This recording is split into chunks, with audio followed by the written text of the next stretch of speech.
Take this forecast in any way that it resonates with you. Again, you can watch this for your sun, rising, or moon sign, any aspect of your chart. But astrologically minded patriots, thank your lucky stars for The Daniel Natal Show.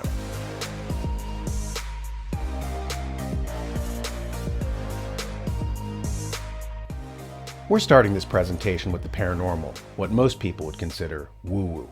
But the psychics got a hit recently when remote viewer Dick Allgaier correctly foresaw that the real reason why Elon Musk acquired Twitter was to turn it into a payment processing platform. See here. Okay, Elon Musk, he bought Twitter and everybody's talking about the free speech angle of the thing. I think it has something to do with cryptocurrency. I think what you're going to ultimately see is Elon Musk taking Twitter and making it a platform for cryptocurrency payments. And I think he will probably use Dogecoin. So watch for that to happen. That was about 2 weeks before The Verge had an article entitled Inside Elon Musk's First Meeting with Twitter Employees. In it, we read, Elon Musk spoke about offering banking services via Twitter. I think there's this transformative opportunity in payments, and payments really are just the exchange of information. From an information standpoint, not a huge difference between, say, just sending direct messages and sending a payment. They are basically the same thing. In principle, you can use a direct messaging stack for payments, and so that's definitely a direction we're going to go in, enabling people on Twitter to be able to send money anywhere in the world instantly and in real time. So no, Elon Musk did not acquire Twitter because of some abiding love for free speech. He did it probably at the behest of the World Economic Forum, whose Young Global Leaders program he's evidently a part of. Well, speaking of technocrats, I should point out that a lot of people are also quite happy about Elon Musk basically taking over Twitter. But it's the usual thing. He is such a globalist. His families are all globalist people. They had like emerald mines. He said he was poor. He's a total liar. He said he was poor. They had emerald mines in South Africa. And he's actually a young global leader. It was actually in a 2008 article on Bloomberg, which is like total globalist propaganda rag.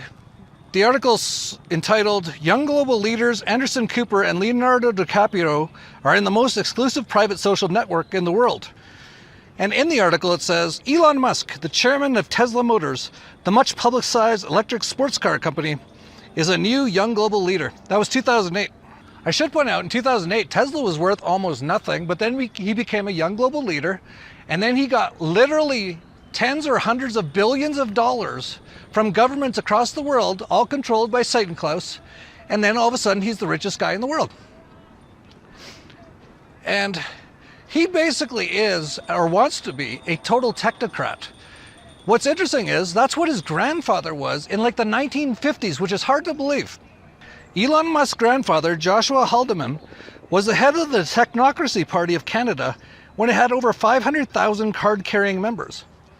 And I think that was in the 1950s he was a technocrat, which is unbelievable because what that means is they want to rule society via technology, sort of like what they want to do now with the digital IDs and all that. But in the 1950s, there wasn't even barely computers. Like, how far advanced was his family on all this stuff? What's happening now is the collapse of the banking system. The elites are terrified that people will be angry at them for the mess that they made. This fear of being called out is on display in the UN's recent Human Development Report 2022, where they write, losing perceived control rather than simply not having it in the first place has its own negative consequences, as do the knock-on effects, a tendency to identify culprits or villains, a distrust of institutions and elites, and greater insularity, nationalism, and social discord. Uncertainty can turn up the heat on a toxic brew. So they don't want culprits or villains identified. Likewise, we read, opportunities for innovation and good leadership then increasingly become dangerous vacuums of power, where the allure of simple recipes and the easy gratification of finger-pointing combine to make the problem worse. No, finger-pointing? No, identifying culprits? Their solution to this is locking down social media and manipulating people via algorithms, which they also go into great lengths about in the document regarding hyperinformation, which they claim is sowing division. And by hyperinformation, they mean what we call a free flow of information. So people like Elon Musk are carrying out their embassy to buy up platforms like Twitter, continue the legacy of censorship, and to get people used to central bank digital currencies, which is their band-aid solution for what they did to the financial system. Speaking of the World Economic Forum, the bookazine, The Great Reset and Transhumanism, is out now. You can buy it at shopjbs.org. Get your copy today to see about some of the issues that we're talking about here in this presentation. Besides, there's an article in there from me.